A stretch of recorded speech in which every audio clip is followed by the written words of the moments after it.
दोस्तों नमस्कार, स्वागत है आपका हमारे YouTube चैनल MK Job 02 पर। जैसा कि आपको पता है कि हम रोजाना आपके लिए ही लाते हैं राजस्थान जी के से संबंधित महत्वपूर्ण क्वेश्चन। तो आज हम इस सीरीज को आगे बढ़ाते हुए चलते हैं और मैं अधिकतर ये करता हूँ कि आपको टॉपिक वाइज क्वेश्चन लाता हूँ जिससे आपको कन्फ्यूजन ना रहे। तो आज का अपना टॉपिक है चित्रकला, लेकिन इसमें कुछ महत्वपूर्ण क्वेश्चन और डाले हैं। तो बिना समय गवाए चालू करते हैं और जल्दी से जल्दी जुड़ जाइए, प्लीज़ शेयर कीजिए, सपोर्ट कीजिए, धन्यवाद।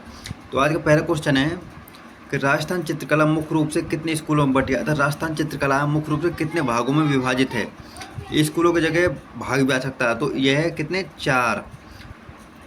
Mewar school, Marwar school, Dhundhar school और हाड़ौती स्कूल, ये 4 राजस्थान चित्रशैली 4 भागों में बटी है और इसकी अनेक उपशैलियाँ भी हैं। प्रश्न नंबर 2, बनी ठनी का संबंध किस शैली से है। ये बहुत ही फेवरेट क्वेश्चन है एग्जामिनर का, बहुत फेवरेट, लेकिन सरल तो है लेकिन फेवरेट भी है। अधिकतर इसे पूछा। तो बनी ठनी का संबंध कहाँ से, किशनगढ़ अजमेर से। प्रश्न नंबर 3, किशनगढ़ शैली से संबंधित चित्रकार नहीं है। अब देखो, किशनगढ़ शैली से संबंधित चित्रकार नहीं है और अधिकतर प्रश्न ऐसे पूछे जाते हैं क्योंकि चित्रकारों के नाम इसमें बहुत अधिक हैं। तो इसमें बताएंगे आप कौन सा चित्रकार किशनगढ़ शैली से संबंधित नहीं है। इनका ध्यान रखना है या नहीं है, ये कन्फ्यूजन करते हैं बार बार। तो मूर्धज निहालचंद है, नानक राम ये भी है, और सीताराम भी है, लेकिन मुन्ना लाल नहीं है। डी इसका उत्तर होगा, डी। प्रश्न नंबर 4, राजस्थान चित्रकला को राजपूत चित्रकला के रूप में प्रकाश में लाने का श्रेय, जूमिंग कम हो गई थी। हाँ, राजस्थान चित्रकला को राजपूत चित्रकला के रूप में प्रकाश में लाने का श्रेय किसे दिया जाता है। जो राजस्थान चित्रकला है उसको राजपूत चित्रकला कहने वाले पहले कौन थे, आनंद कुमार स्वामी थे। तो इसको प्रकाश में लाने का श्रेय भी किसको, आनंद कुमार स्वामी को ही है। इन्होंने अपनी पुस्तक राजपूत पेंटिंग, इनकी एक पुस्तक है वो बहुत महत्वपूर्ण है, राजपूत पेंटिंग, ध्यान रखना है। आनंद कुमार स्वामी की पुस्तक का नाम क्या है, तो राजपूत पेंटिंग है। प्रश्न नंबर अगला, किसके शासनकाल में किशनगढ़ शैली अपनी चरम पर थी, अर्थात किशनगढ़ शैली का विकास किसके शासनकाल में अधिक हुआ। तो वो कौन था, नागरीदास का मूल नाम क्या था, सावंत सिंह। ध्यान रखना, बार बार पूछा जाता, सावंत सिंह किसको कहा जाता, नागरीदास को। किशनगढ़ शैली सैनिक नहीं है, ये यहाँ पर सैनिक हो गया, ये शैली है, शैली। किशनगढ़ शैली को प्रकाश में लाने का श्रेय दिया जाता है तो किसको, 2 थे इसमें, कौन कौन, एक तो फयाज अली थे, तो फयाज अली देखा खाली इसमें, तो फयाज अली होगा इसमें, और एक और है एरिक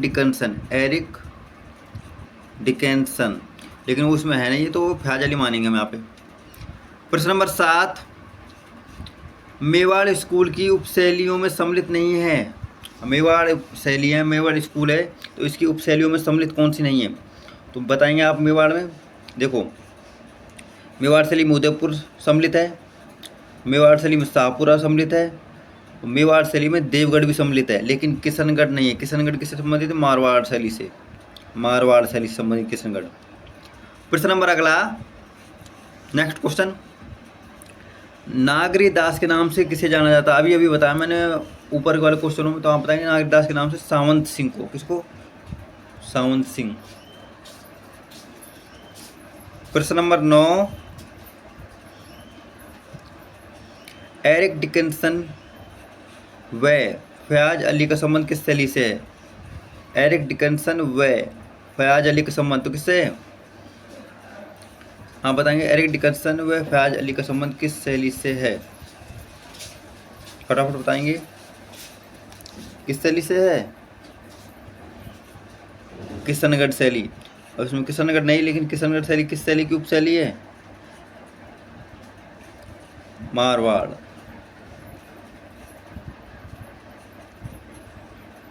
प्रश्न नंबर 10, किशनगढ़ के किस शासक की मृत्यु वृंदावन में हुई।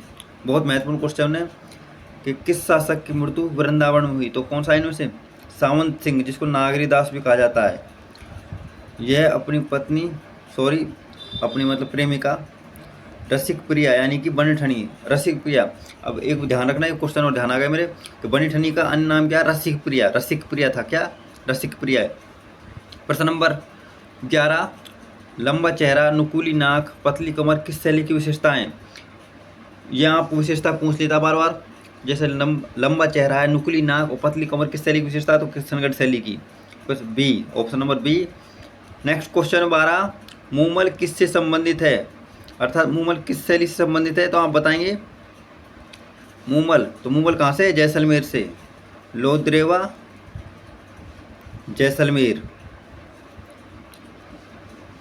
और अलवर शैली है, इसको और बता दूं मैं आपको। अलवर शैली में सार्वत्रिक वैश्याओं का चित्रण किया गया। वैश्या। प्रश्न नंबर 13, कौन सा चित्रकार मेवाड़ शैली से संबंधित नहीं है? अब आप बताएंगे इसमें कौन सा चित्रकार है जो मेवाड़ शैली से संबंधित नहीं है। देखो, साहिबदीन था, और अगला धनसार, ये भी था। कौन सा नहीं है? फटाफट बताएंगे आप मेरे को कि मेवाड़ शैली से संबंधित कौन सा चित्रकार नहीं है। तो कौन सा नहीं है? फटाफट बताएं। देखो, एक तो साहिबदीन तो ये था, तो कौन सा नहीं है? साहिबदीन था, धनसार था, जगन्नाथ था, लेकिन तुलसीदास का संबंध किशनगढ़ शैली से। किशनगढ़ शैली से। और ये आपके तभी याद रहेंगे जब बार बार आप रिवीजन करोगे ना, तभी। प्रश्न नंबर 14, राजस्थान चित्रकला का प्राचीनतम केंद्र है। अर्थात राजस्थान चित्रकला, उसमें सबसे प्राचीन शैली कौन सी है? इसका मानने का ये वो तथ्य है। प्राचीनतम केंद्र तो कौन सा? मेवाड़ शैली। कौन सी? मेवाड़ शैली। सुपासन चरियम के लेखक कौन है? सुपासन चरियम, ये एक महत्वपूर्ण चित्रण है। तो सुपासन चरियम के लेखक कौन है? हीरानंद। कौन? बी ऑप्शन आएगा, हीरानंद। प्रश्न नंबर 16, गीत गोविंद सार का संबंध किस शैली से? एक तो गीत गोविंद है, एक गीत गोविंद सार है। तो आपको ध्यान रखना, गीत गोविंद, एक गीत गोविंद सार किसका नाम ले रहा है? तो गीत गोविंद सार का संबंध किस शैली से है? गीत गोविंद सार शैली है, उसका संबंध किस शैली से? तो इस शैली का संबंध किससे? मेवाड़ शैली से। किससे? मेवाड़। किससे? मेवाड़। ध्यान रखना, आपको बार बार रिवीजन करना है। गीत गोविंद का संबंध मेवाड़ शैली से। किससे? मेवाड़ से। प्रश्न नंबर 17, 1628 ईस्वी में शहाबुद्दीन द्वारा चित्र था। अब शहाबुद्दीन था, उसने 1628 ईस्वी में एक चित्रण किया था। उस चित्र का नाम क्या था? बताएंगे आप फटाफट। लेकिन ध्यान रखना, शहाबुद्दीन का नाम सुन के आप ये नहीं लगाए कि मुस्लिम चित्रकार है तो मुस्लिमों से संबंधित चित्र बनाएगा। नहीं, आप बताएंगे शहाबुद्दीन द्वारा चित्र कौन सा चित्र था। फटाफट बताएंगे मेरे को आप। शहाबुद्दीन तो कौन सा था? गीत गोविंद। गीत गोविंद। वैसे बाकी के चित्र हैं, ये भी मेवाड़ शैली से संबंधित है। रागमाला है, आर्ष रामायण है, कल्पसूत्र है, मेवाड़ से संबंधित है। लेकिन इसमें उत्तर क्या है? गीत गोविंद है। प्रश्न नंबर नेक्स्ट, कोटा, बूंदी, झालावाड़ा किस शैली की उपशैलियाँ हैं? अर्थात एक क्वेश्चन ऐसे बन सकता है, कोटा, बूंदी, झालावाड़ा किस स्कूल की उपशैलियाँ हैं? तो किसकी हैं? कोटा, बूंदी, झालावाड़ा। बताएंगे आप मेरे को फटाफट। मैं जूमिंग कम कर देता हूँ, आपको दिखाई नहीं दे रहा, नीचे के वो पैराग्राफ में आ गया हो, सॉरी। आप बताएं, कोटा, बूंदी, झालावाड़ा किस शैली की उपशैलियाँ हैं?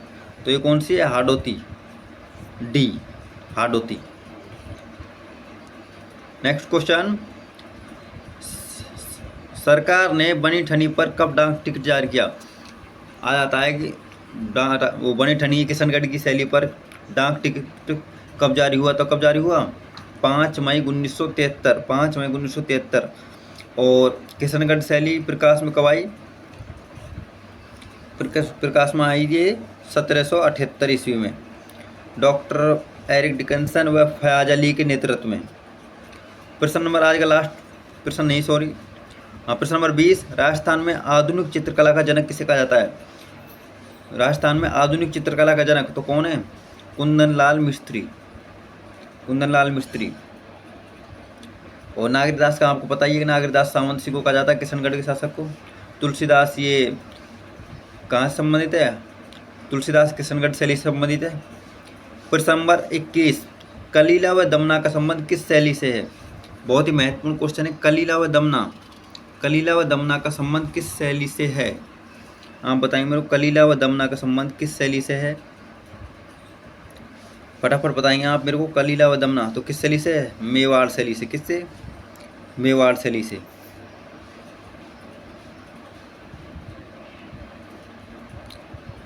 प्रश्न नंबर 22, बूंदी में रानी जी की बावड़ी का निर्माण किसने करवाया? तो बूंदी में रानी जी की बावड़ी, उसका निर्माण किसने कराया? और ऐसा अगर रानी जी की बावड़ी स्थित है तो कहाँ पर है? बूंदी में। और निर्माण किसने कराया? रानी नाथावती ने करवाया। किसने? रानी नाथावती ने। Option B. प्रश्न नंबर 23, चावंड शैली का प्रारंभिक विकास किसके शासनकाल में हुआ? चावंड शैली का संबंध मेवाड़ शैली से है और इसका विकास महाराणा प्रताप के समय। किसके? महाराणा प्रताप के समय, जबकि महाराणा कुंभा के समय वास्तुकला का महत्वपूर्ण योगदान रहा। पिछवाई पेंटिंग का संबंध किससे है? पिछवाई पेंटिंग बहुत महत्वपूर्ण क्वेश्चन। पिछवाई पेंटिंग का संबंध किससे है? जूमिंग कम कर देता हूँ थोड़ी, सॉरी। पिछवाई पेंटिंग तो कहाँ से? नाथद्वारा से। कहाँ से? Option A, Nathdwara. किशनगढ़ से हो गई। बनी ठनी या सावंत सिंह के संबंध है किशनगढ़ से। जोधपुर शैली एक महत्वपूर्ण शैली अपने आप में, और उदयपुर शैली का नाम है मेवाड़ शैली। आज का लास्ट क्वेश्चन, नारायण, चतुर्भुज, घासीराम, उदयराम, देख लो दोबारा पढ़ लो। नारायण, चतुर्भुज, घासीराम और उदयराम का संबंध किस शैली से है? तो आप बताएंगे मेरे को, ये चारों नारायण राम, घासीराम और उदय सिंह का संबंध किस शैली से है? ये मैं आप लोगों के लिए छोटा है प्रश्न। आप मेरे को कमेंट में बताएंगे क्वेश्चन 25 का उत्तर, और कुछ महत्वपूर्ण तथ्य मैंने नीचे दे रखे हैं, इसमें से आ जाएगा आपको उत्तर। 25 का है, देख लो कुछ महत्वपूर्ण तथ्य। मेवाड़ शैली के प्रमुख चित्रकार तो ऐसे बहुत है, लेकिन प्रमुख अधिकतर पूछे जाते हैं क्योंकि चित्रकारों के कोई और छोर नहीं है। देखो मेवाड़ शैली में कौन है? साबुद्दीन, धनसार है, मनोहर है, अमीर चंद है, रघुनाथ है, उमरा है, शिव है, दयाल है। नीचे का नाथद्वार शैली के प्रमुख चित्रकार, नाथद्वार शैली उसके प्रमुख चित्रकार कौन है? ये महत्वपूर्ण क्वेश्चन है, मतलब महत्वपूर्ण तथ्य है कि महिला चित्रकार, नाथद्वार शैली की प्रमुख महिला चित्रकार कौन कौन थी? तो एक तो कमला और एक इलायची। दोबारा देख लो आप, कमला और इलायची दो थी ये, कमला व इलायची। और पुरुषों में भगवान, नारायण, चतुर्भुज, उदयराम, तुलसी, हीरालाल। किशनगढ़ शैली के प्रमुख चित्रकार मोरध्वज निहालचंद, लाडलीदास, सूरजमल, बदन सिंह, तुलसीदास, सीताराम, नानकराम, मूलराज, भीकमचंद, सूरतराम इत्यादि। और उदयपुर शैली के प्रमुख चित्रकार गोपाल, गोविंद, शिवदास, जीवन, हुक्मा, साहबराम, रघुनाथ, लालचंद। मोहम्मद चित्रकार थे जैसे डालू, नूर मोहम्मद और लच्छीराम। कोटा शैली के प्रमुख चित्रकार थे। और कुछ जैसे आमिर शैली है स्पेशल, जैसे जयपुर में से आमिर शैली पूछे तो इसमें थे मुरली, मन्नालाल और पुष्पदत्त थे। और कुछ जैसे और बीकानेर शैली में से पूछ सकता है, जैसे बीकानेर शैली के प्रमुख चित्रकार कौन है? तो हमीद रुकनुद्दीन थे, मुसव्विर थे, उस्ताद आसिर था, और अहमद अली था, शाह मोहम्मद था, शिवराम था और जय किशन था। Thanks for watching my YouTube channel. और कुछ मैंने देखो नीचे तथ्य भी दे रखे हैं, जैसे पूरा PDF दे रखा है जिसमें आप याद कर सकते हो। Thanks for watching my YouTube channel MK Job 02। Please यार सपोर्ट कीजिए, शेयर कीजिए। आप लोगों के सहयोग के बिना मैं आगे नहीं बढ़ सकता, और मैं आपके लिए और कोशिश करूँगा अच्छी से अच्छी वीडियो बनाने की। और कुछ कमी लगे तो आप मेरे को बताएं, कमेंट करें, जिससे मैं उसको सुधार सकूँ। और देखो मैं नीचे यहाँ पे कुछ PDF दे जिसमें शैली दे रखे हैं और उनके चित्रकार दे रखे हैं, जिनको आप पढ़ सकते हो नीचे। थैंक्स फॉर, धन्यवाद।